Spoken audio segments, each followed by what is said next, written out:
And now, 8 years later, those were the people who then helped President Trump get over the line. It was the Arabs in the Middle East. And then when President Trump unleashed Israel to destroy Iran. And today, Hamas is isolated and alone. No financial backers, no political backers, no diplomatic backers. For more on President Trump and the agreement between Israel and Hamas, visit our website, afn.net. Early voting is underway in Minneapolis and the hotly contested mayoral race. Here's Fox's Jeff Manasso. There are over a dozen registered candidates challenging two-term incumbent Minneapolis Mayor Democrat Jacob Frey. We will stand with each and every one of you to make sure that Minneapolis is a place we are proud to call home. He squared off last week with his main opponents, including Jazz Hampton. I know the potential of this city, and I'm so excited to be the mayor that ensures that we're living up. Dwayne Davis. We can be the city that we know we can be, the city of the great Hubert Humphrey. And Omar Fateh. We also got to build the front line of defense against a hostile federal government. The mayor's challengers hoping to use the city's ranked choice voting system to deny him a third term on November 4th. Well, the race for Attorney General in Virginia may impact the race for governor in the state. Fox's Jessica Rosenthal explains. Last week was the only debate between the Virginia candidates for governor, and the most heated moment came when Democrat Abigail Spanberger was asked if she would withdraw her support for the Democratic Attorney General candidate Jay Jones, whose old text messages revealed he wished violence upon a Republican colleague and his children. It's up to every voter to make their own individual decision. I am running for governor. I am accountable for the words that I say, for the acts that I take, for the policies that I have put out. Her Republican opponent, the current Lieutenant Governor Winsome Earl Sears, was asked about President Trump's recent comments that he does not wish well for his opponents. Sears said it's not comparable, as the president didn't advocate for murder. In final news, AstraZeneca has agreed to lower prescription drug costs for Medicaid under a deal announced with the Trump administration. The agreement involves AstraZeneca offering most favored nation pricing, matching the lowest prices in other developed nations. This follows a similar deal by Pfizer that Trump announced last month. AstraZeneca also announced a $4.5 billion investment in a new manufacturing plant in Virginia, part of a $50 billion U.S. investment plan by the year 2030. Find more news on afn.net. Like us on Facebook, follow us on X, and subscribe to our free daily email news briefs on afn.net. Thanks for listening. This is Ed Vitagliano, and I want to thank everyone who donated during our recent share-a-thon. You have once again contributed enough for this ministry to continue in all our efforts and to share the truth and love of Jesus Christ. Our ministry is completely dependent on the grace of God, which comes to us in the form of donations from like-minded partners. We appreciate your sacrificial giving. Thanks again for supporting American Family Radio during our Yes He Can Share-a-thon. Welcome to Today's Issues. Join us for the next hour as we offer a Christian response to the issues of the day. Here's your host, Ed Vitagliano. And welcome to Today's Issues. Ed Vitagliano sitting in for Tim Wildmon this week. I am joined in studio by Fred Jackson. Good morning, Fred. Good morning to you. Tony Vitagliano. Good morning to you. Good to be back. In studio. Morning. And then Chris Woodward. Chris, good morning to you. Happy Monday. Good morning. October 13th, it is Columbus Day. If there are communities that still celebrate it, I do. The Italians do. I personally celebrate it. I had some pasta last night to celebrate Columbus Day. It's also Canadian Thanksgiving. And That's right. Thank you, Tony. Yeah. So, Fred, go ahead. Just steal the thunder. Just take the emphasis off. Well, Christopher Columbus. Let's put it on you. Yeah, that's right. The turkeys from Canada. It's I've been asked before. So, what do you do for Thanksgiving in Canada? And I just pretty much what you do here in the United States. You have lots to eat. Yeah. And if there's a sporting event on, you can. The Blue Jays are doing quite well. Yes, I understand. That's right. So no, it's. Is it a day off like we have where almost every place is absolutely closed? Yeah, everything is shut down now. Okay. Here in Columbus Day, it's coming in Hit this or morning, miss, I yeah. had as much traffic as usual. Yeah. But up there, pretty well everything shuts down, and folks just get together. Of course, you know, history of Thanksgiving and crops coming in and that sort of thing. In Right. Canada, by now, most of the crops are off the field. Yeah. So it truly is. And when I was growing up, they used to decorate the church.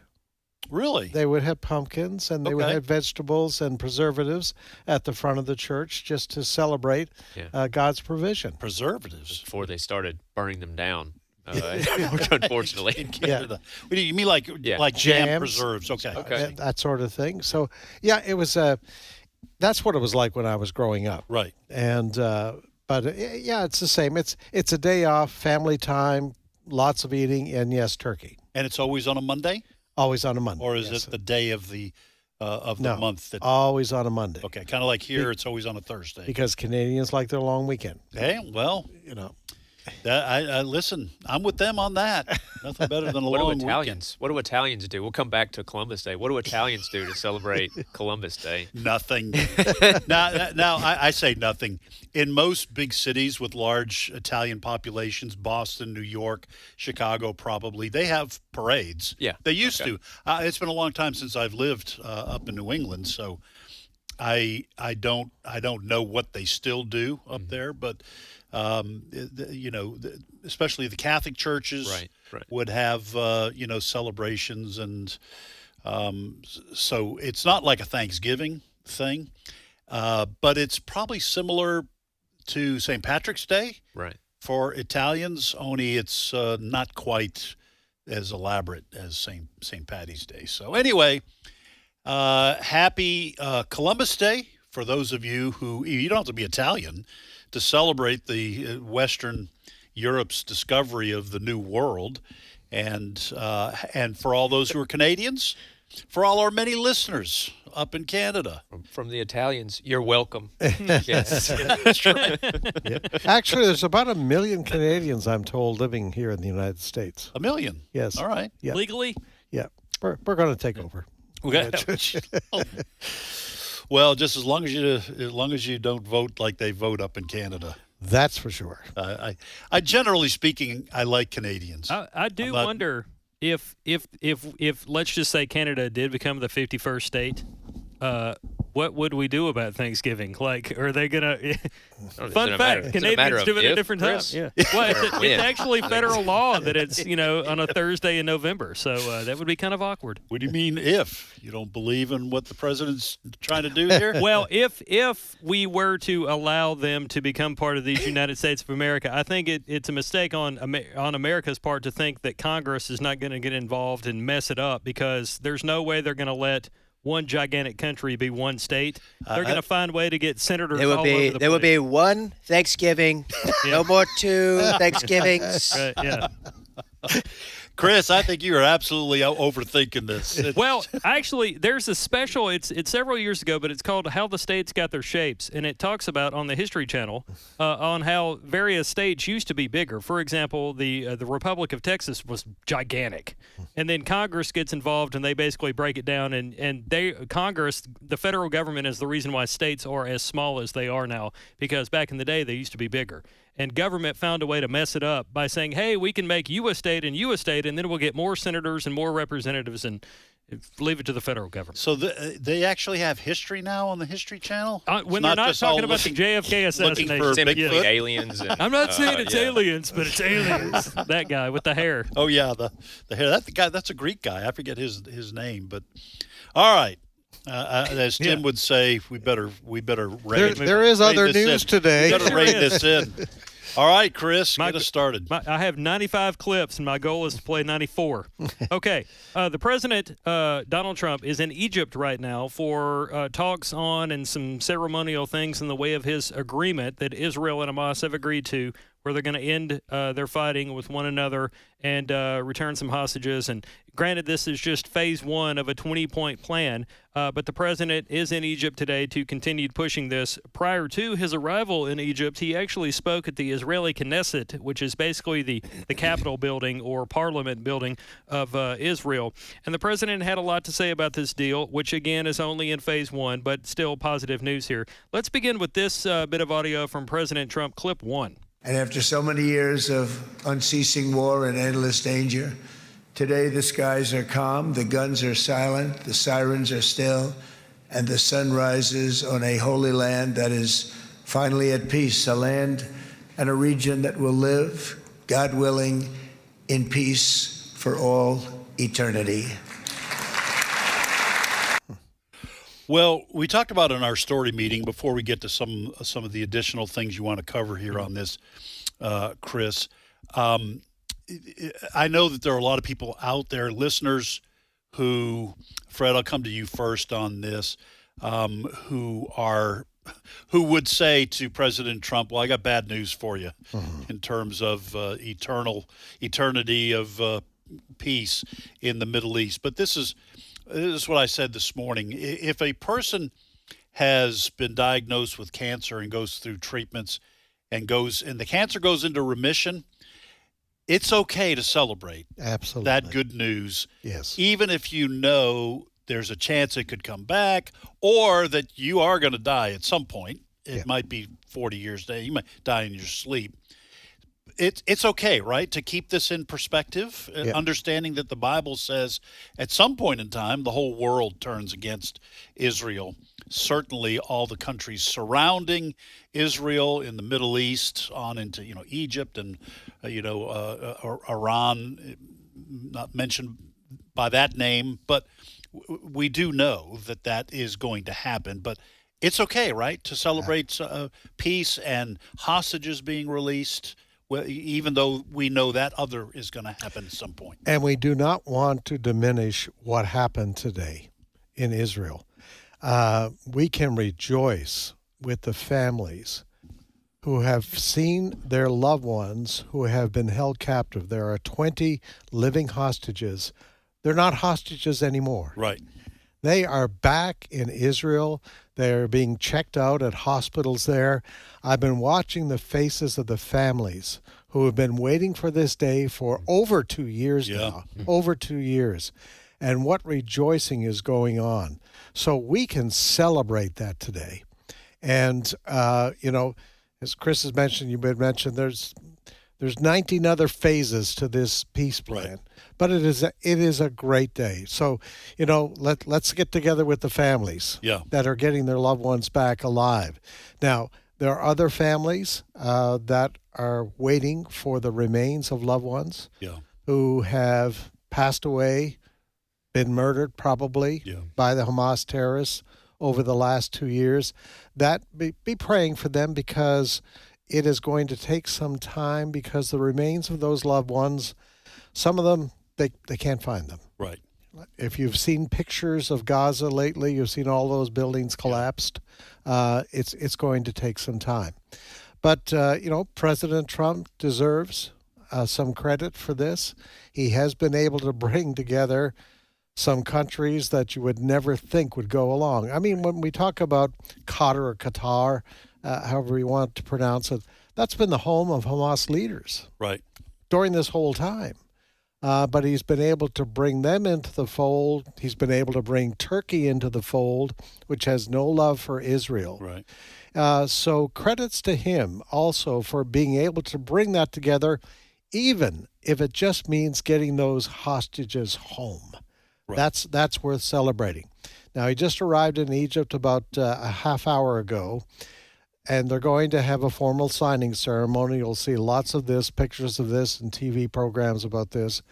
But the news there is going to be, okay, let's move on to the second part of this, is who's going to rebuild Gaza. And so a lot of those countries are represented there. They've got to nail down, Hamas has got to lay down its arms. Right. That's part of this package as well. Because they cannot politically be in control any longer. That's part of this peace plan. That is correct.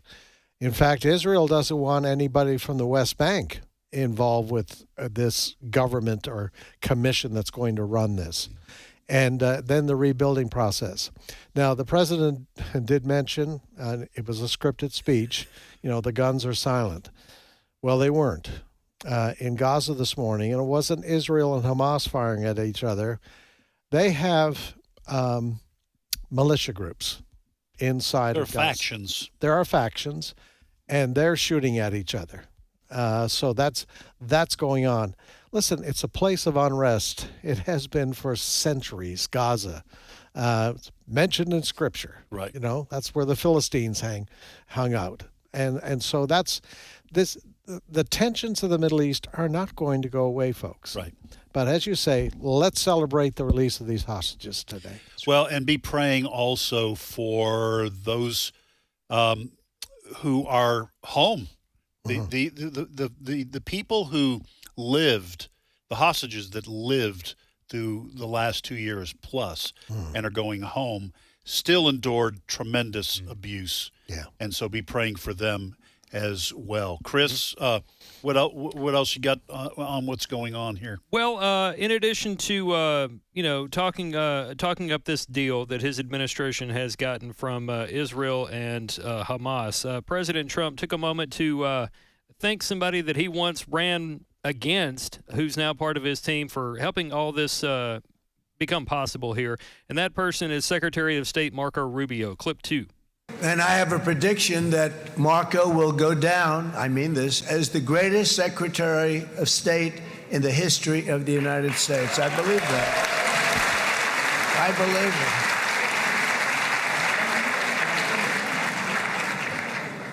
it. And he and I, we really fought it out. You remember, he was tough. He was nasty. And now I'm saying he's going to go down as the greatest. He will. He was always smart and sharp, and people respect him. Well, okay. Little Marco. Yeah. Little Marco. All right. So, Tony, I really do like Marco Rubio. Yeah. I've always liked him. He kind of fell out of favor a little bit. You don't have to talk about this. I'm just tossing this in. Maybe even in 2016, fell out a little bit with some of the more conservative wing of the Republican Party, because he was part of, I think, what they called the Gang of Eight with regards to immigration. So he had some of those issues. But I've always liked him, and I've always thought he was very smart, and I think he has been an excellent Secretary of State. But one of the things, and feel free to talk about that if you want, but one of the things that I think the left-wing media is going to have to deal with. When we walked in here, it might have been you who mentioned, we have the feed on a big screen TV in here, the feed from 4 news outlets. We have, of course, Fox, MSNBC, CNN, and the BBC. They all were running simultaneously video of President Trump. Mm-hmm. This is a big deal for Trump. Mm-hmm. And the left-wing media at some point has to recognize what President Trump has accomplished here, again, with Marco Rubio's hard work as well. But this is quite an accomplishment to at least get the Middle East this far. Yeah, I 100% agree. And we all know there's nobody more willing to put aside differences and let bygones be bygones than Trump.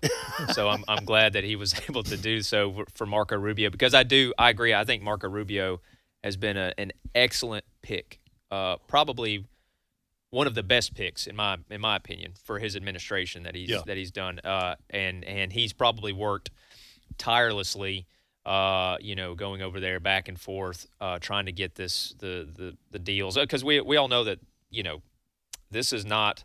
This 20-point plan that was settled on, this was after a lot of back and forth. There were supposed to be dates that the hostages would be released. We blew past, and then Israel starts bombing Hamas again, and Hamas starts shooting rockets. So it's been some back and forth to get to this point. But I think Marco Rubio has done an excellent job in this position. I think he kind of acts as a counterweight to sometimes Trump's. Trump tends to shoot more from the hip. I think Marco's a little more measured in his approach.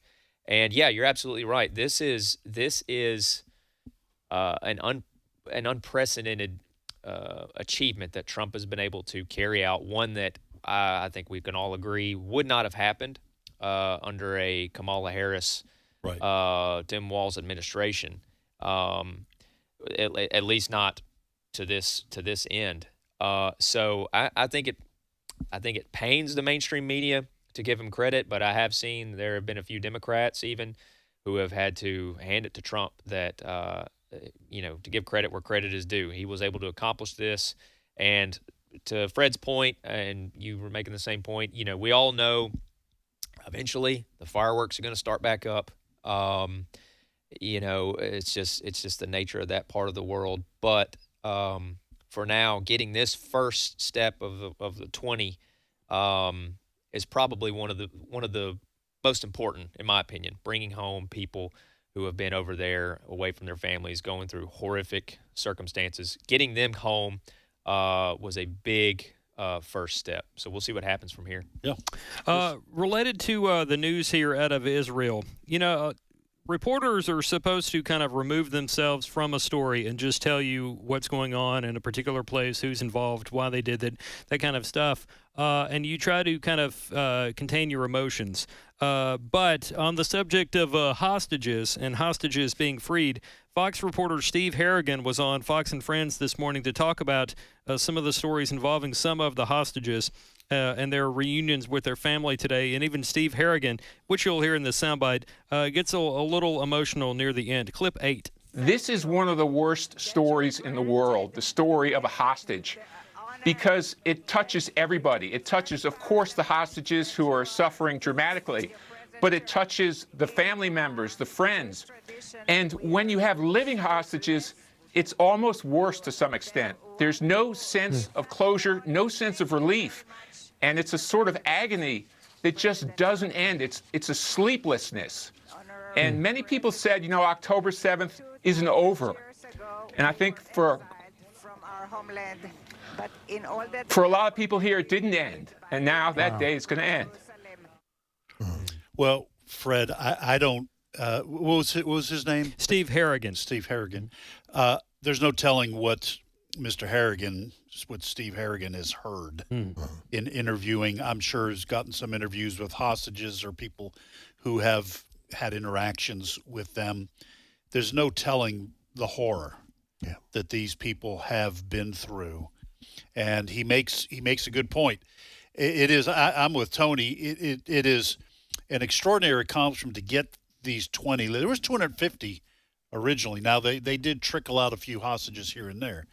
I don't know what the final death toll is going to be, but for those who are alive, and for the family members who are going to have to help those people get through. I mean, sleepless nights. I'm sure nightmares. Who knows the kind of emotional long-term damage has been done. These families, to Steve Harrigan's point, they will continue to go through the consequences of October 7th. Well, remember how October 7th unfolded. It was a happy time. It was a festival. And, you wake up and you find a loved one has been taken captive by Hamas. Everybody knows how Hamas operates. Right. And the horrific stories about what happened that day, what they did to men and women and children. Right. Absolutely horrific. So you're living for 2 years not knowing what's happening to your son, your daughter, your parents, your spouse, in some cases, families divided. So how hard this must be. So those feelings will not go away. They're celebrating today for those who had loved ones that are still alive and they've been returned to them this morning. But I think, Steve Harrigan, when you are in that environment and you start to talk to these parents, these loved ones, sisters, brothers, you can't help but feel their pain. You put yourself in their shoes. Oh, absolutely. I mean, it's real. We watch this on television. Right. We get used to watching drama on television, and it's just another show. But when you're there as a reporter and you're talking to loved ones, I Many years ago, I was working with CBC in Toronto, and one of my first assignments was to go out. There was a private school that had a canoeing trip north of Toronto, and it was horrific ending. Yeah. And it was my job to go there late at night, early into the morning, as they were bringing back some of the survivors and talking to the mums and dads who were waiting to see whether their son and daughter was coming back. Wow. And you cannot remove yourself from that. Right. It was one of the toughest assignments I had as a reporter. Well, and remember, Hamas, they released videos of that day. They're proud of what they're doing. Yeah. That October 7th, Tony, we all got to see. I mean, if people wanted to see. Yeah. The world could see what Hamas had done to people. Yeah, and I don't know, I don't know what the plans are beyond this. I don't know what Israel's planning. But if I had to guess, there are still members of Hamas who were involved who will need to be brought to justice one way or the other. And they're just that again, there's a mindset over there that I don't think we could really comprehend. We don't have a way of understanding, how someone could become so embittered and hateful that they would continue on even while, your city is a parking lot and there's no chance of winning. They're still, so hateful that they're going to carry on. But what end that comes to, we'll have to see, because there are people who were, like I said, involved in those horrific crimes, who are still walking around, and I don't think the Israeli military, the IDF, this Benjamin Netanyahu, or the Mossad. I think or the Mossad. I think there's still a score to settle to a degree. Yeah. So. Chris? Well, let's finish up with one. Okay. Hold that thought. Hold that thought. We will come back. We're going to take a short break. We'll do it live. Steve Jordahl, by the way, is going to be on at obviously 11:05. He is going to cover some issues related, I think, to Charlie Kirk, some things that have kind of cropped up. But during his segment, he's also going to play some audio of a really amazing story of what happened in a prison in Mississippi and how the gospel has prevailed in that environment. You don't want to miss that or any of the news that Steve brings. But anyway, that's coming up at 11:05. We're going to take a short break. We will come right back. You're listening to Today's Issues on American Family Radio.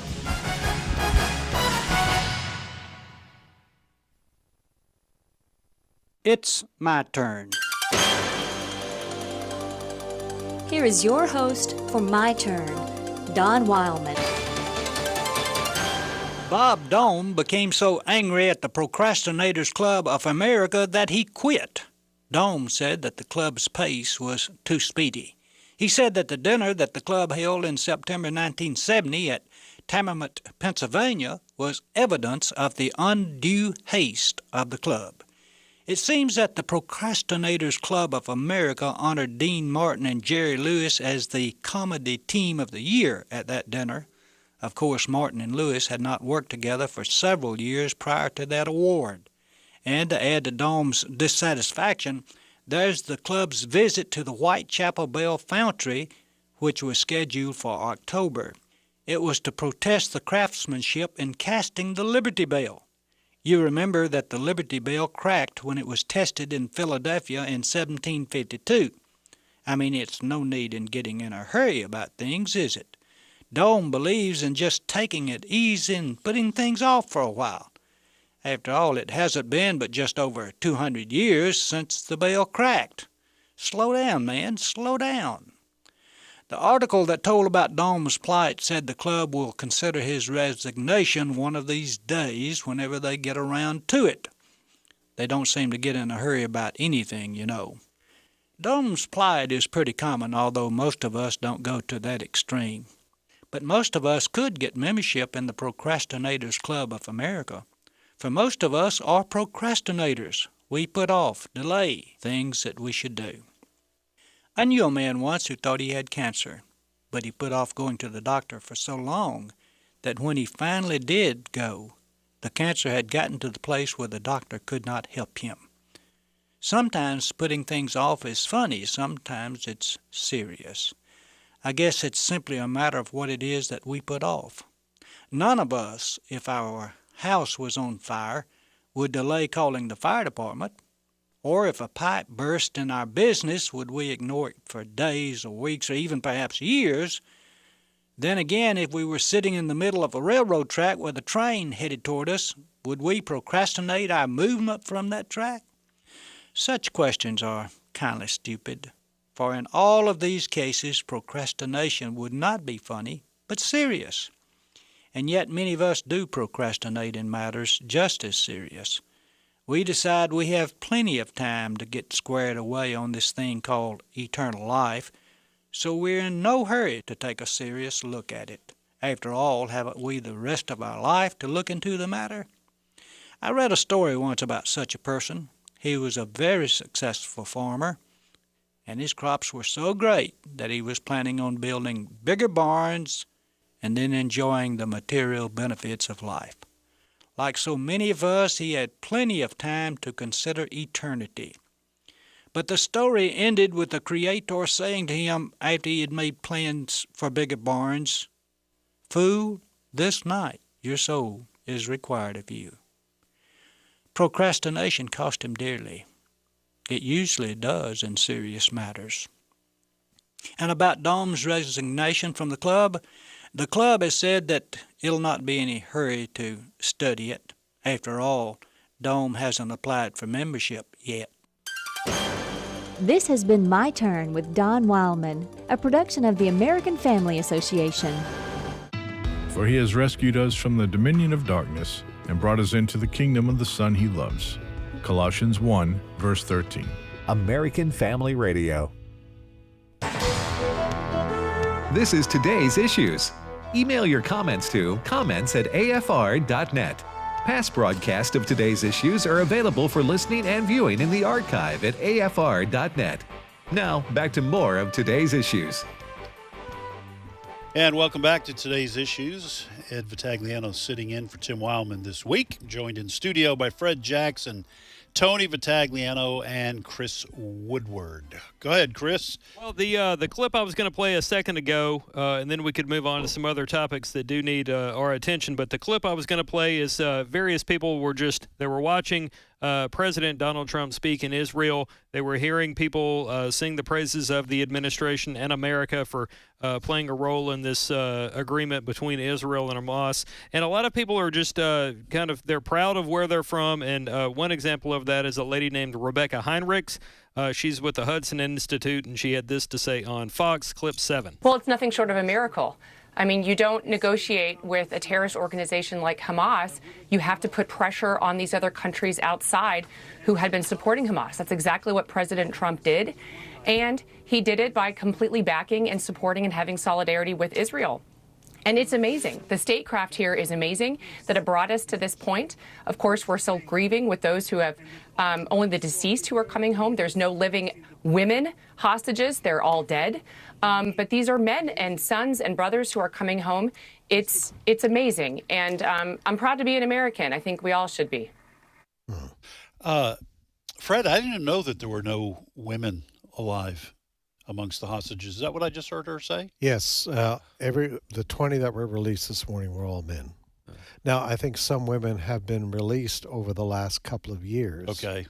But the stories that have come out about how they were treated, and even during the October 7th, 2023, some of the images caught by Hamas that were videotaping their horrors, it's just, we can't talk about it on the air. Right. No, but I'm sure a lot of our audience have heard that. During the break, we were talking about, we hadn't mentioned yet, part of Israel's concession to get this deal, they had to give up a bunch of Islamic terrorists, 250 of which had been convicted of horrible crimes.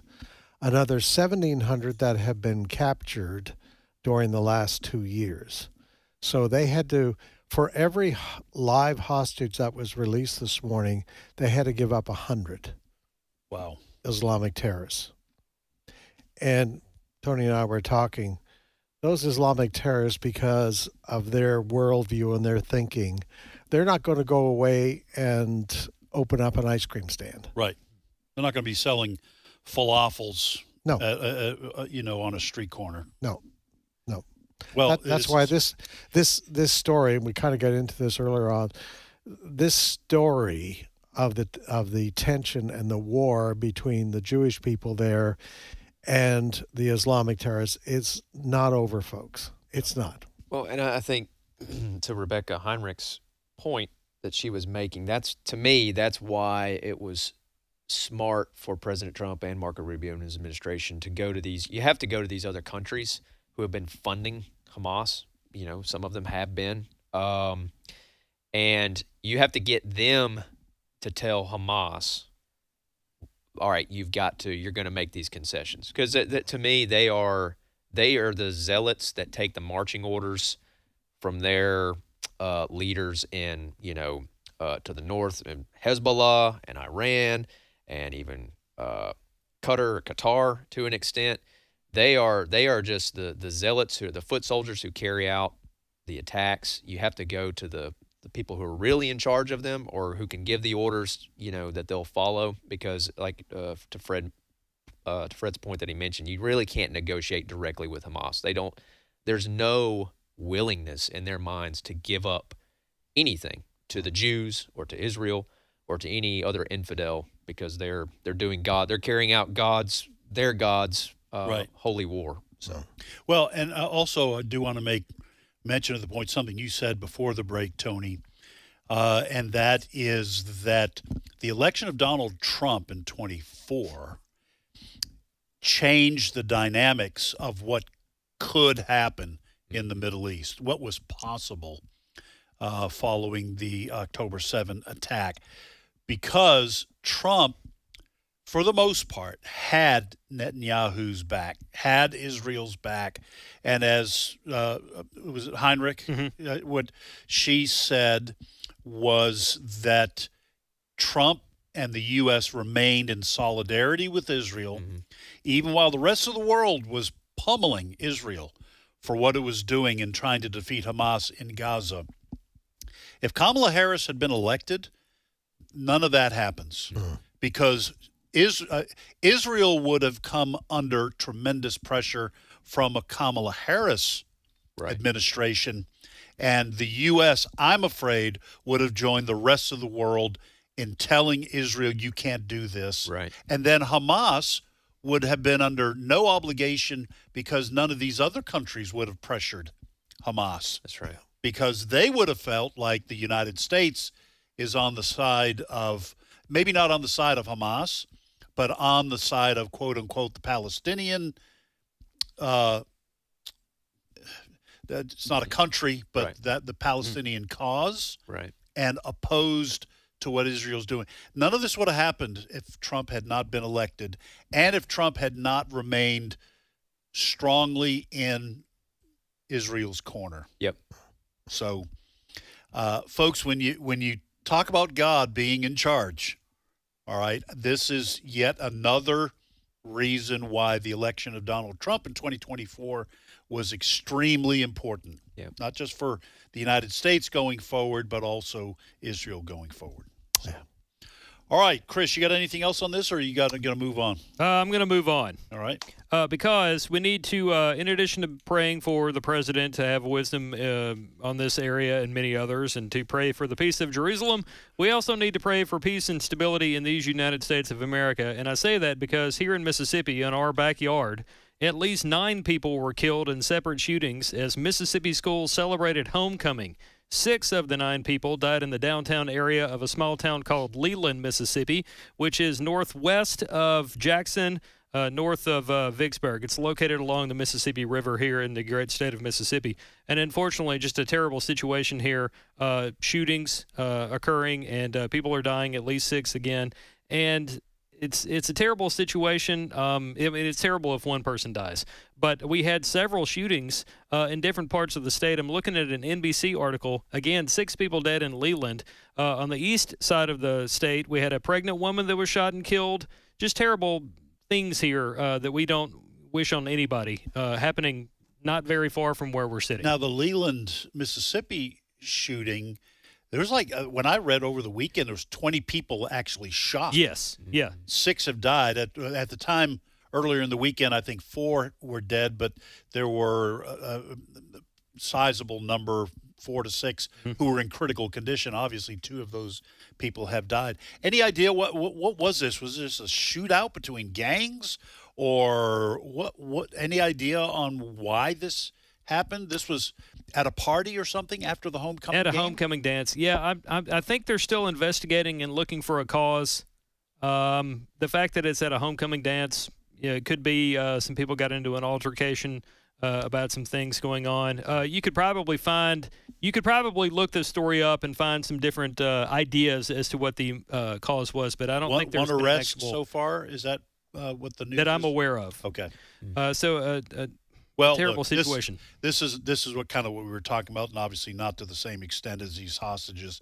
But you let your kids go to a homecoming game and a dance. Right. You don't expect to have to wonder if they're coming home. Mhm. This is just this is a terrible thing. And Yeah. this kind of stuff happens in Chicago, in Every Detroit. weekend. Yeah, every weekend. Baltimore.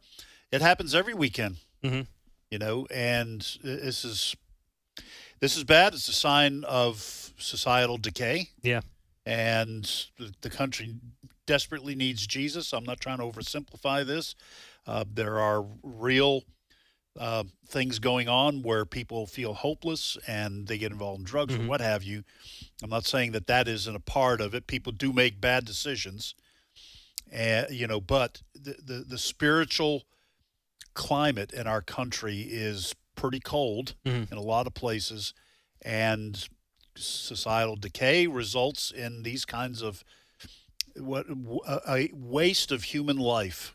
And by waste, I mean these aren't young people who died in defense of their country, okay, where they're freely giving their lives for a cause greater than themselves.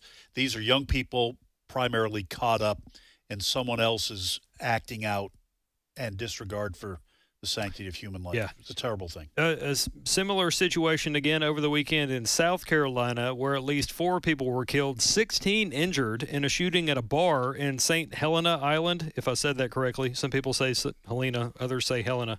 But 4 people killed, 16 injured, again in South Carolina at a bar shooting. This one occurred early Sunday morning at an establishment called Willie's Bar and Grill. All right. Sticking with crime here for a second, on Friday afternoon, the U.S. Attorney General Pam Bondi came out with other members of law enforcement to announce that an arrest had been made, this one involving a man in his 60s that the federal government says had been sending threatening letters to conservative podcaster Benny Johnson. And this person, according to Attorney General Pam Bondi, he didn't like Benny Johnson, much like people didn't like Charlie Kirk. Clip 10. He's a well-known media personality carrying a message very similar to Charlie's. The author of this letter made it very clear that he hated Benny because of his views, and he wanted Benny dead. So we aired that soundbite on Friday afternoon, and then I thought, who can I talk to get some reaction? Who knows Benny Johnson? And Jenna Ellis has had Benny Johnson on her radio programs a number of times. So here is what Jenna had to say when I called to ask her what she thought about this. Clip 11. Well, Benny has been a friend of mine, like Charlie was, for over a decade. I mean, these are very small circles of conservative leaders and influencers, and this absolutely has to stop. I'm really grateful that the DOJ, Pam Bondi, and President Trump are taking this very seriously, because no one anywhere, and especially in America, deserves to be targeted or threatened simply because of their viewpoint. So I'm really grateful that an arrest has been made this soon, and I hope that this serves as a deterrent for anyone who thinks that it is in any way appropriate to threaten someone just because of their viewpoint.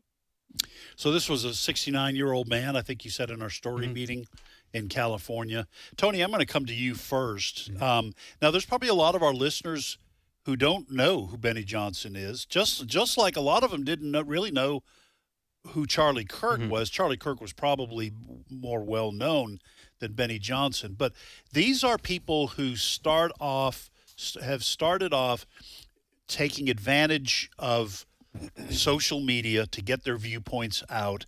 I've become more aware of Benny Johnson over the last, 6 months.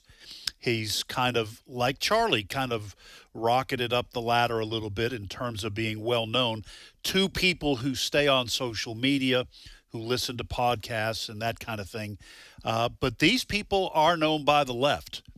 And this was a person who Benny Johnson was threatened with murder. I'm not even going into the graphic detail that this guy allegedly, I will say that, allegedly used, promising to make Benny Johnson's wife and kids a widow and orphans. But this is and I do want to say one thing before I toss it to you here, Tony. I want us to be careful. I do not want to say that everyone who's on the left is advocating this kind of violence. All right. But there is, I don't know what the percentage is, there is a percentage on the left that feels very comfortable with the idea of violence as a solution to the popularity of conservatives and Christians. Yeah, I'm not surprised at this at all. There just has not been in my opinion, there's just not been from across the aisle as much national outrage at the Charlie Kirk assassination as there should have been, in my opinion. Now, I know we've obviously there's been massive support. The ceremony for Charlie Kirk, had, I forget how many hundreds of thousands of people showed up for it, and there have been people who have decried it. But I just mean from across both sides of the political spectrum, there has just not been the outrage that there should have been. And as a result of that, you have people like this gentleman who allegedly still feel comfortable enough. Now, I don't know what this person's mental state is, but they obviously still feel like there is enough support and justification to continue issuing threats. So just like people have said before, it's just going down the line. All right, who's next? There is a extreme contingent on the left who views this as just, all right, we got Charlie Kirk. Now who's next? Benny Johnson, you are influential. And these are people who are not influential for marching out in the streets. Right. They're not leading the charge in the streets to, shut down highways, for instance. Those kind of things only tend to go one way. They're just simply well known for expressing themselves through the liberty of the First Amendment and talking with people, interacting with people, even people who disagree with them. So they're not the personalities who are being targeted are not extremists. It just doesn't matter. If you are espousing beliefs and ideas that the left disagrees with, you are villainized to the point of being called a Nazi and every other name in the book, and it just doesn't matter. And this is a result. Like I said, I'm not surprised that we will probably hear more of these stories as we go on until we reach the point where the DOJ finally starts hunting down some of these radical groups who have embedded themselves in our country, or there's enough national outrage and everybody just finally on both sides puts down the rhetoric. And I say both sides. I really mean the left side of the aisle. That's what I say when I say both sides. And decries this. So we have a pretty scary situation in Virginia right now. Yes, I didn't even mention that. Jay Jones. Right. He's running to be the top justice official for the state as a Democrat. Right. And he hasn't denied it, but he put out this on social media, I guess it was. I want to put a couple of bullets in the head of the former House Speaker there, and also to take out his family. And the party, the Democratic Party, you would think, here's a guy, he wants to be the next Attorney General. And you would think the Democratic Party would say, wait a minute, we can't allow this. You're not running on our ticket. You got to go. Yeah, you've got to go. But his Abigail Spanberger, who wants to be the next, she wants to be the Democrat governor of Virginia. There was a debate last week. Yes, and I have this audio. Let me set this up because it involves more than just Abigail Spanberger. Now, Abigail Spanberger, the Democrat, had endorsed Jay Jones before it was these messages, these threats were made known. And by the way, he not only has not denied, talking about Jay Jones, he's not denied sending this out. He's admitted sending it out and has simply explained it away by saying, well, I think we can all agree. We've all texted. We've all sent stuff out on social media that we wish we hadn't. Yes. No, Jay Jones, you advocated for murdering a man and his family. Yes. That's not nobody here has done that. Yeah. So anyway, and that's Jay not Jones, protected. That's not threats like that are not protected by the First Amendment. Right. Very true. Yeah. So in this audio, you're going to hear a debate moderator ask Spanberger, will she still stand by her endorsement even after it's made, it's gone public that he threatened somebody? And then you're going to hear reaction to her non-answer from people like Fox's John Roberts, as well as Richmond radio personality Jeff Katz. Clip 12. As of now, you still endorse Jay Jones as Attorney General? I'm saying as of now, it's up to every voter to make their own individual decision. Boy, she could have been on Dancing with the Stars with that answer. She danced around the issue, but yes or no questions are normally answered by Abigail Spanberger with responses that contain a lot of words. None of those words, yes or no, however. I've only read about it. I had not heard the answer. That's ridiculous. And either Fred or Tony, either of you can jump in on this. That's the right answer is no. I withdraw my endorsement because what Jay Jones said has no place in our political life. Yes, and I will not stay on the Jay Jones team. And I think he should step down. You don't say every voter. Let me just give you one quick example.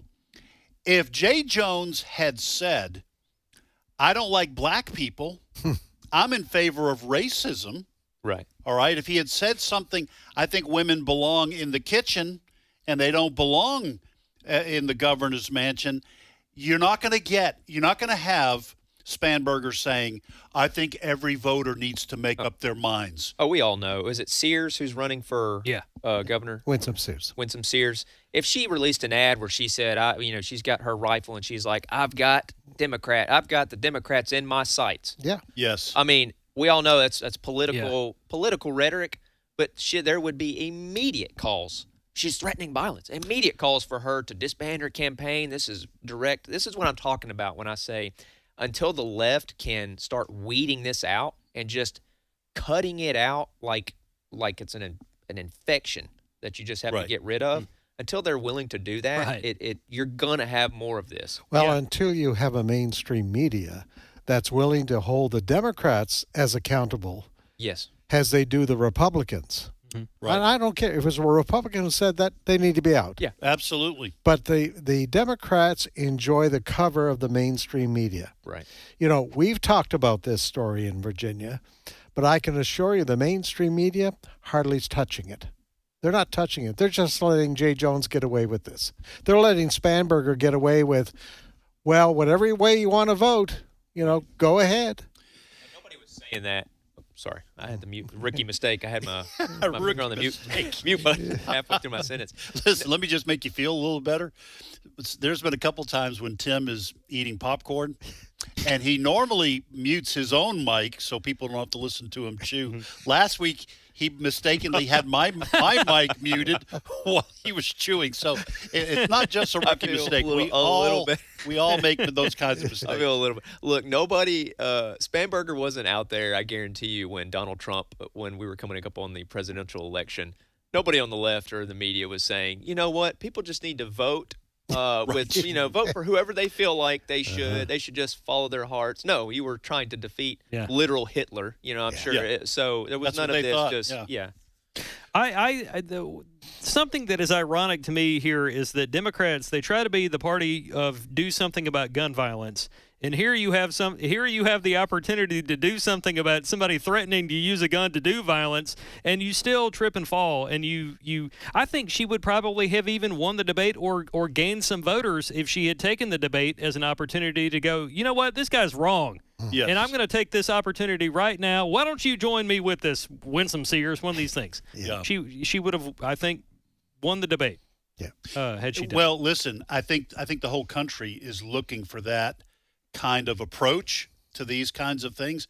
And listen, if something else bad happens and it comes from the left, the Democratic Party is going to continue to come under tremendous pressure. But I'll tell you what's my opinion, what's going on here, and that's why I said I want to be fair. For every John Fetterman and Bill Maher that are out there, the Democratic Party has 10 people who are okay with the violence. Yeah. And the problem for the Democratic Party is they can't really come out and speak against this kind of rhetoric. Otherwise, they'll get primaried. Mm-hmm. I think that's part of it. And the media, the left-wing media like MSNBC, they have to be very careful because if they start going down that road, then they lose the handfuls of voters, of viewers that they have watching their programming because they have to feed the rage on the left. So you got anything you can squeeze in here before the break? I do. I mean, I can continue to get on my soapbox. So President Tim Wildmon has issued an executive order for me to, when I can, bring in something positive because oftentimes I feel like I'm Dr. Doom and Gloom. Anybody dealing with the news is Dr. Gloom. Right. I get emotional like Steve Harrigan from time to time. But there is a new survey out. I'll share the link on our Today's Issues Facebook page. Taco Bell tops new drive-through speed rankings. Chick-fil-A wins on satisfaction. So in other words, Taco Bell, hey, they're very quick. If you want your order right, you'll get it quick. But also go to Chick-fil-A. So I'll post that because lunch is coming up and somebody might be thinking wrong, about it. Just do it quickly. Right. Yeah. It is my pleasure to share this for you on our Facebook page. Well, we don't make endorsements of fast food restaurants here. That was just reporting the news. It was. Now, if Chick-fil-A wants to write a check to American Family Radio, right? Then we might. And drop some free lunch coupons to the Today's Issues panel, we might reconsider our policy. All right, 5-minute break for news. We'll be right back.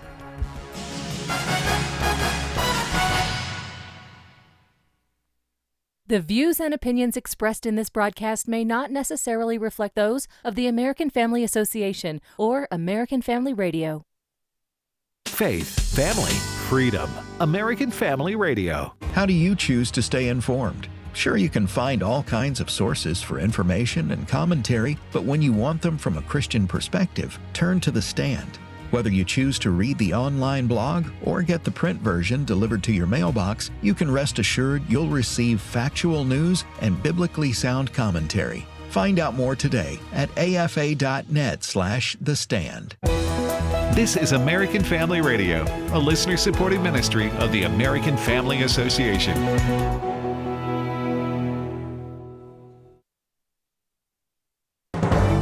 For American Family News, I'm Chris Woodward.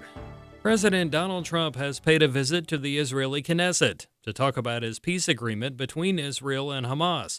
Trump credited the Abraham Accords for bringing Middle Eastern countries to the table and for their work to get Hamas to stop fighting Israel. It's my firm hope and dream, frankly, that together the Abraham Accords will turn out to be everything that we thought they would.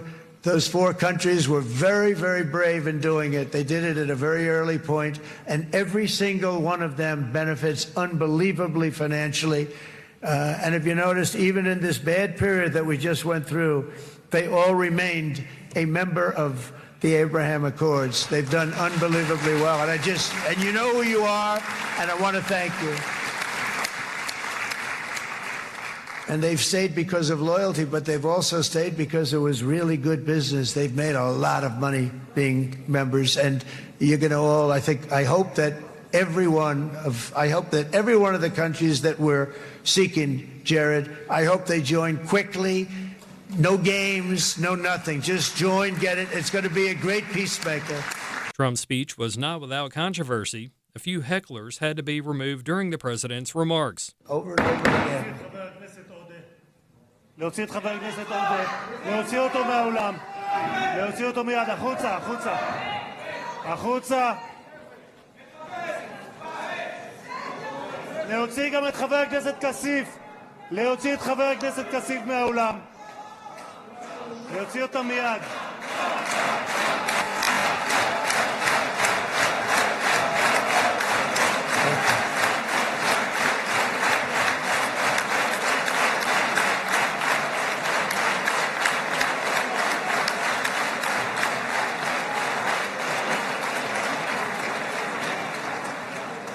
Sorry for that, Mr. President. Thank you. Please.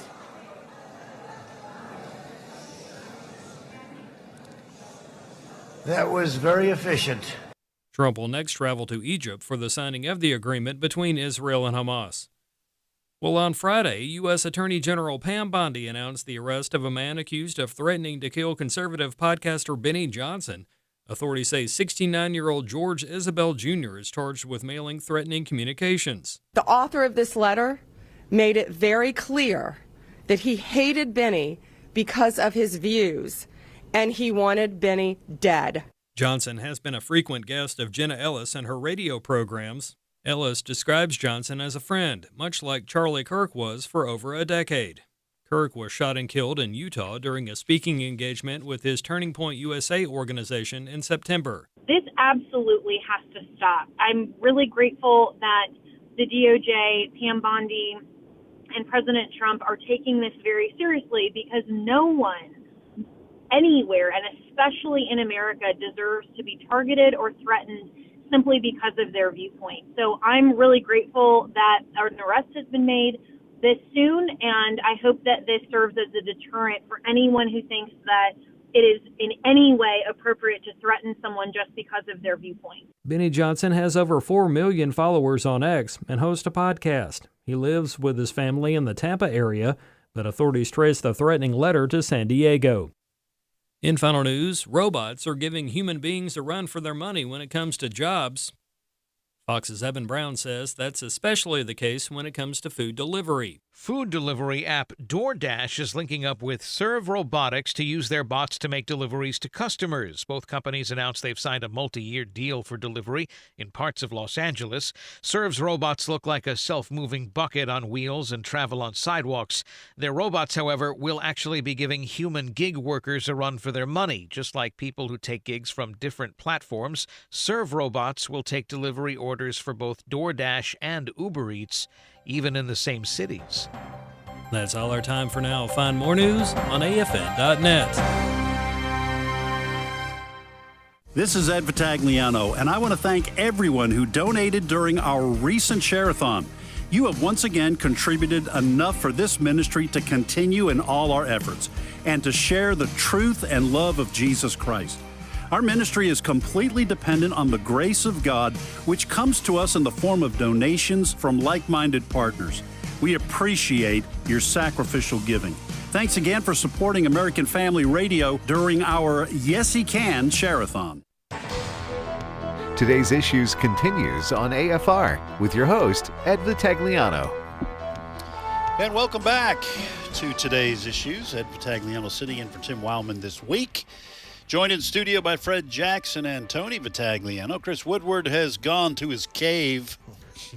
And now out amongst the rest of us is Steve Paisley Jordahl, who has gone. This is just the second Paisley shirt that this is new, right? Yeah. I've seen I got a couple of them, and yeah. I'm rotating them in on a, I like basis. Thank you. It's brightly colored. Yeah. Happy Monday, happy Columbus Day with Absolutely. the Paisley shirt. Yeah. All right. Welcome, everybody. You know what I like about those kind of shirts What's is if you spill something on it while you're eating, you don't have to toss it right into the dirty clothes. That's right. The illusion. Your eyes can't focus on the stain. Yeah, that's a little tomato sauce. That's a little cheese dip from the Mexican restaurant. That's right. You can't see it. All right, Steve. The same Steve. thing with a black shirt, though. Also, Well, black shirt. Well, you can't see the stains. Oh, you can. Some stains you can. Some you can. Right. There's not too much I eat that wouldn't show up on a black shirt, but I like the way you're thinking. Yeah. Got to hide these things. So I saw somebody in the kitchen last week. This is the difference between guys, between men and women. One of the many differences. So women, we have an ice machine, so you can get water, have ice water or tea, whatever. And so it was a lady that dropped some ice on the floor. And she actually picked it up and threw it in the sink. And I said, a guy would have just kicked that under the refrigerator. If you don't have to bend over. That was my first thought. Just kick that under the fridge. I don't do that at home. No, yes. No. Publicly. Other guys would do it. I don't do that. Other guys would do it. Not me. All right, Steve. Go ahead. All right. You guys teased us a little bit last hour. There has been some talk about Charlie Kirk and whether or not he truly supports Israel or supported Israel before his death. And I want to just go over this a little bit because it's the information is kind of going around. And it started when Candace Owens on her podcast read a text stream between Charlie and several other people of his friends. It was a private text stream. And Candace outed it, and this is after Charlie had passed away. Now, I preface this by saying, Candace, there is not a conspiracy theory that she doesn't embrace it twice. Right. She has gone off the deep end on some of these. I'm not even going to mention some of them, but this is what she read, and it was confirmed by Andrew Colvett, who is Turning Point. He was Charlie Kirk's chief of staff. So let's listen to Cut 13. This is Candace Owens reading this text. So Charlie writes in this group chat, just lost another huge Jewish donor, $2 million a year because we won't cancel Tucker. I'm thinking of inviting Candace. Somebody writes, oh. Charlie writes, Jewish donors play into all of the stereotypes. I cannot and will not be bullied like this, leaving me no choice but to leave the pro-Israel cause. Leave the pro-Israel cause is what he wrote. And again, Andrew Colvett says that is a legitimate. He had seen that. He had not released it because it wasn't his to release, although he did give it to law enforcement because it was released. He knew about it, and they took a while to get the killer, the alleged assassin. Wanted all information. They wanted all the information out there. So now everybody's saying, what did Charlie Kirk really support Israel? And there's a whole contingent. There's several people, Tucker Carlson, Candace Owens, and others that have some would say anti-Semitic, some would say less nuanced position on support for Israel. Well, I want you to hear some of what the background is of this from Charlie himself. This is him. This was on the Charlie Kirk show, which is now being hosted by Andrew Colvett. And they played this clip of Charlie being a little frustrated. Cut 18. The behavior by a lot, both privately and publicly, are pushing people like you and me away. Not like we're going to be pro-Hamas, not like we're going to, but we're like, honestly, the way you are treating me is so repulsive. I have text messages, Megan, calling me an anti-Semite. I am learning biblical Hebrew and writing a book on the Shabbat. I honor the Shabbat. Literally the Jewish Sabbath. I visit Israel and fight for it. And there's another article out in the Times of Israel today. I could read it on air. I was just reading before I got on. Charlie, what are you doing? Like, why are you? What am I doing? I'm sorry. Like, let's just take a step back here. Like, I'm an American citizen. Yes, I want Israel to win. Yes, I'm a Christian. But like, some of the mess, and you've seen how I've been treated, Megan, by some, not all, by some. No, it's very irritating. So to review, a Jewish donor or two said they're going to pull funding of more than $1 million from his America Fest, his it's a gathering that's sponsored by Turning Point, and he was going to invite Tucker Carlson and maybe Candace Owens. They said, if you're gonna invite them, we're gonna pull our money, and that was he didn't feel like being bullied. Did he support Israel? Let me read you a paragraph from the first paragraph in the letter that Charlie Kirk wrote to Prime Minister Benjamin Netanyahu before he died, obviously. And this was a long letter with some tips on how to better message social media.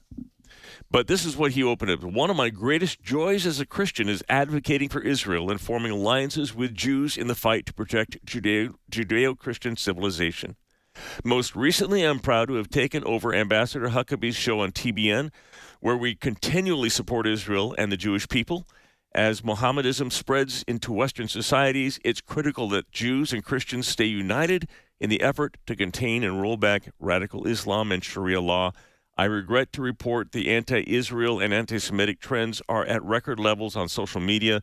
These negative sentiments then flow downstream into college campuses and even seep into conservative MAGA communities, leaving no doubt that he really did support Israel.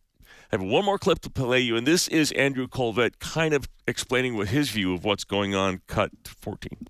Attacking him, he would not air any dirty laundry or, frankly, any disagreements he had with people. He did disagree with Candace on the Israel issue. He disagreed with Tucker on the Israel issue, but he also recognized Tucker had positions they agreed on. Tucker was a useful voice in the conservative movement on many things, and so he invited him to events, and they were popular events.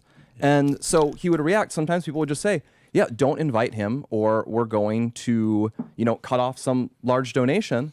And that would make him angry. He would say this, yeah, as you say, this is moral blackmail. And he's this Scottish guy. He's combative. Well, Fred, I want our listeners to know we talked about last week whether to cover this issue because I think we were all in agreement. It's not.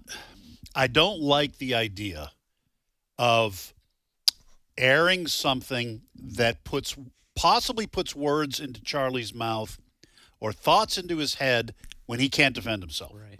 The guy was murdered. He was assassinated. But this story is out there. Yes. And our listeners they've probably seen it on social media. It's probably not going away. Generally, I like Tucker Carlson, but he has veered into areas that I'm sad to see him go. I don't care much for Candace Owens anymore because, as you said, Steve, well put, there isn't a conspiracy theory out there that she hasn't adopted twice, or whatever your words were. But we are also a news organization, and we at times have to talk about issues that we're not comfortable talking about. So we decided we wanted to cover this on Monday, which is now today. Yeah, it's been verified that social media posting that Charlie was frustrated by some groups that said they would withdraw their support if he had Candace Owens or if he had Tucker Carlson speak at one of his events. Those are just the facts. Right. That doesn't make him an anti-Semite. Right. Because you don't, I think, I won't be bullied. In other words, my favor is not going to be purchased, or I'm not going to sell my favor.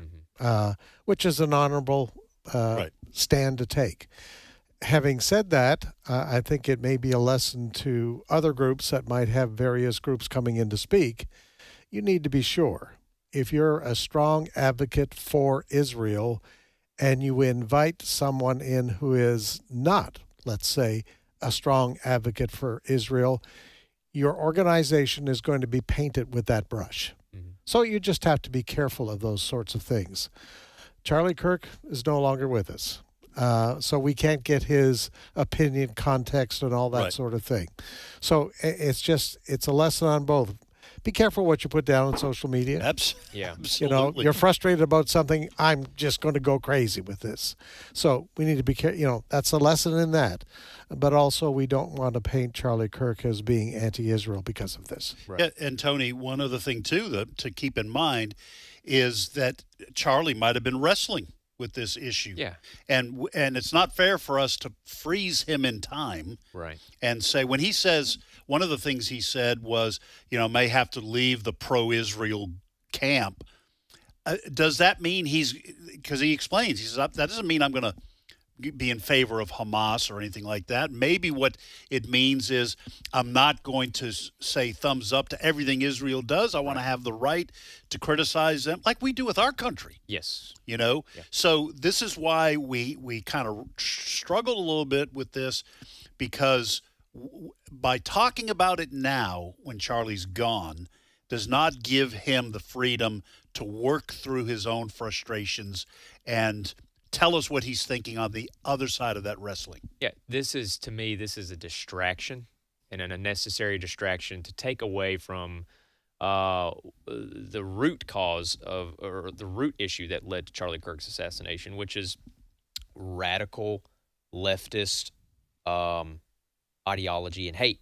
To me, this is a distraction. Whether Charlie Kirk was wrestling with nuanced views of Israeli foreign policy or not is to me is irrelevant, unless, like what Candace Owens and others try to do, is they try to make connections that aren't there. That's the only reason this has come into focus, is because people want to make connections that are conspiracy theories. I'm not even going to go into them here. Right. I'm sure, like you said, if you're on social media, you've probably seen some of the views espoused. So to me, it's a distraction, because I don't know what the issue is with somebody having a more nuance. I mean, people are complex. Charlie Kirk's a deep thinker. He likes to think through things. He likes to take counsel from people. People are complex, so it's okay to have a nuanced view on the foreign policy of another country. Does it make, like you said, just because he doesn't agree with everything, may not have agreed. Again, we don't know what specific issues he's talking about, but just because he wouldn't agree with every foreign policy decision that Israel would make or strategic decision they would make doesn't make him anti-Semitic or anti-Israel, no more than when, like you said, we make criticisms of American foreign policy. I'm one of our biggest critics sometimes. Does that make me un-American? No. It just means I have a nuanced view and take every decision we make, whether it's foreign policy, domestic, economic, and I'm making a judgment on that. It doesn't make me anti-American. Well, folks, we did want to bring this topic up because you either have heard or will hear of this on social media, maybe discussed in your Sunday school class or what have you. So we do follow these issues and want to address them when we think it's appropriate to do. Mm-hmm. All right, Steve. All right. A week ago Sunday, my wife and I went to visit a friend who was leading a revival service, doing music at a revival service. Well, it was actually a Southern Baptist area meeting, general meeting. And my buddy that used to lead music was doing the music there. So we went, sang the choir and everything. And in the middle of this service, a man gets up. They invite a guy to the stage, and he gets up, and he's wearing prison garb. And on the back of his shirt, it says MDOC convict. It says Mississippi Department of Corrections convict. And he gets up there and is introduced as Pastor Michael Knox, but he likes to be called Rip. And he has started a Southern Baptist church in the Marshall County Correctional Facility. I went to church with them last night, or yesterday. Was that just last night? Saturday night, 7:30, okay. Saturday night. And shout out to the men there at Marshall County Correctional Facility. They were so kind to us. A lot of them listened to AFR. And I got the story. I want to bring you the story of Pastor Rip and his church. It's just fascinating. First of all, how did he get the nickname Rip? I never asked him what he was in for and what he did. I was thinking, did he rip a guy's beating heart out of his chest or something? Right. No. Your mind went right there. I know it did. It did. No. He's called Pastor Rip because it means really invested in people. Mm. And then I said, I want to be called Rip. Yeah. I want to be really invested. That's a good thing. He came to know Christ in prison. The story starts with him in lockdown, maximum lockdown. 1 hour a day he gets in sunshine. The rest of it is in a cell. And someone slipped a Bible into his cell. And the problem is that Rip doesn't read. He went all the way through high school, sitting in the front row, listening really well, doing as best he could on tests, and barely graduated, but could not read a word until God told him, open up the Bible. He says, God, I can't read. Open the Bible. But God, I can't read. Someone had introduced him to Christ. Open up the Bible. And he opened up the Bible, and he could read. I want you to hear this story from him. This is cut 15. I couldn't read. I was 32 years old. I couldn't read. What was it like the first time you pick up a Bible and all of a sudden you realized you could understand what's going on? What was that like? It was the most scariest thing, because for the first time just opening it, knowing, it didn't take long for me to know. I was like, man, I closed it back as fast as I opened it. And I just knew then, I knew I could read, and I was almost scared to open it again. I started trying to memorize verses. I did. I was writing them down, taking them out to the cage when I go for yard call, just in hopes if I can't read, I got something. I got what in case it goes away. Yeah, man, I was scared. Wow. First of all, that's something we all take for granted, being able to read the Bible, read God's Word. Right. So this sounds like this was a miraculous intervention. That's what he says it was. And yeah. Okay. And it wasn't the only one that he experienced there.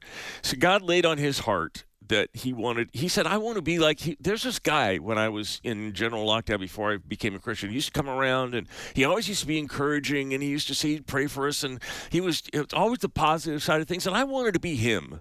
I didn't want to be the guy that got locked up. I wanted to be him. And so that started his journey. Someone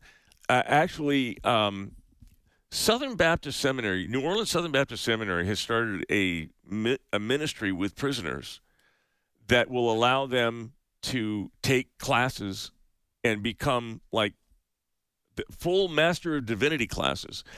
Rip hadn't had those, but he did run into one of them and led him to Christ.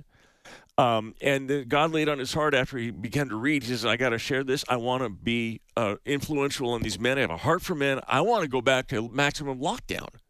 I want to minister to the guys in where there. Where he was. You don't just walk into maximum lockdown. You can't get in there. And the reason he was in there in the first place was beating up on a guard. He wasn't going to do that again. Right. So how is he going to get back to where he wanted to go to minister to these people? Well, let's listen to how that happened. Cut 16. I was like, I want to go back to maximum lockdown. I got to. I was walking down the walk one day. The same walk, very walk you walk down. And the building, you can't even go in this place. You couldn't even go in there then. That's where I was locked down at. And I could hear him say, go in there. And I'm like, man, here we go. And I just felt the unction, so I walk in and step in the door and just stand still like a statue, thinking I'm fixing to go back to lockdown. Nobody said nothing. And I walked down that long corridor and I got to the tower where it's 3 officers. And they did not see me. They did not see me. And I just walk into maximum lockdown and I go talk to 3 men. Hey, how you doing? Lord love you. I will be back, I promise you. Then I ran out and left. And I kept coming back every day. And I started going to more and more cells. And then the warden called me one day. She was like, what are you doing in lockdown? I was like, just spreading the word of God. That's it. She was like, who told you could do it? I said, God. And she said, well, keep going. The bottom line is he was chosen now as pastor of the church, the Living Waters Baptist Church in the middle of Marshall County Correctional Facility. They have 90 members. They have about 150 maybe that attend regularly. They baptize people. He preaches. He preached a great sermon when we were there Saturday night. And it was accepted full membership into the Lafayette Marshall County Baptist Association. Usually the church has to go through a 1-year period of, we'll see, right in. That's a great story. You know, during Share-a-thon, we often hear, and I've gotten letters from prisoners, how God is using American Family Radio to get the gospel into those facilities. And this is a great story, Steve. I'm glad you're bringing it to us because God is able, and bars and walls do not stop the gospel. Amen. Right. And, listening to Rip, did Rip tell you how much time he has left inside? I didn't ask when he was getting out, but I asked what he was going to do when he did get out. Okay. And he says, I'm going to start a church on the outside, a street church. The very first thing I'm going to do, this is me now. He says, my brother has already offered me a job of remote detailing cars. Yeah. So he's going to be able to make a little bit of living, and then he's going to be a pastor in the street out there. And someone else will take over he's got deacons in this church. He's got elders in this church. Yeah. Someone else will take over his church inside. Well, through his experience in the past, and we don't need to know all the details about that. Obviously, something happened that got him inside that prison. But God opened the door and has given him the heart to do this. And that's exciting. That really is. The Word of God, he so revered it and was so excited about it. He says, when I could read, all of a sudden, I could read the Word of God. God, it opened up, and how do I read this and apply it to my life? I need to know more. My prison ministries are something that, for instance, my wife's uncle, who passed away a few years ago, was very passionate about reaching men in prisons. I mean, he was every Sunday after we ate at my wife's grandmother, he was getting ready to go up to the prison ministry. Yeah. And he started the one in locally. the county we lived. His name was Pat Ewing. Pat Ewing, yeah, Here locally. And through that prison ministry, several others branched off. So it's encouraging to hear these stories because that's a group of people. I mean, they need to hear the gospel too. Are a lot of them are in there for terrible crimes, lesser crimes, but they need to hear the gospel also. And yesterday at our church, we had a speaker come in, and he said something that just struck me. He said that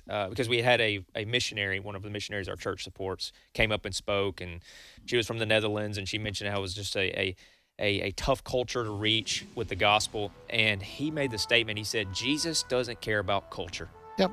He doesn't care about culture. No matter what the cultural values are, how different, radical it is from Western culture, even prison culture. That's what I'm thinking of. Jesus doesn't care about what the culture is. It doesn't exclude people. It doesn't exclude people. It doesn't matter. He can get in there and change hearts and minds and do a work. Well, this is a great story, Steve. Are you going to keep up with what's happening with I Rip? am. He's going to be ordained in the coming months. I don't know when, but I'll be up there for that too.